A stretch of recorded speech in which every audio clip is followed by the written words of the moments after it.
अनकवाडीतील नागरिक सध्या नरक यातनेत जगत आहेत। प्रशासनाच्या भीषण दुर्लक्षामुळे आरोग्याचा प्रश्न ऐरणीवर आला असून इथल्या नाल्या आता चक्क मृत्यूचा सापळा ठरत आहेत।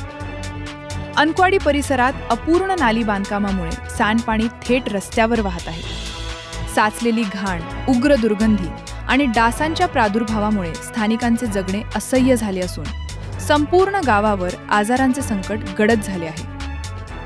कर आकारणी वेळेवर करणाऱ्या प्रशासनाला मूलभूत सुविधांचे विस्मरण झाले आहे का? असा संतप्त सवाल आता नागरिक विचारत आहेत। वारंवार तक्रारी करूनही कोडगे अधिकारी केवळ पाहणी करण्यापलीकडे काहीही करत नसल्याचा आरोप होत आहे।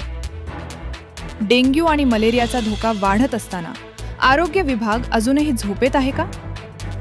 लक्षात ठेवा, जर तातडीने सफाई झाली नाही तर आता नागरिकांनी थेट जनआंदोलनाचा पवित्रा घेतला आहे। पाहत रहा आमचा हा विशेष रिपोर्ट।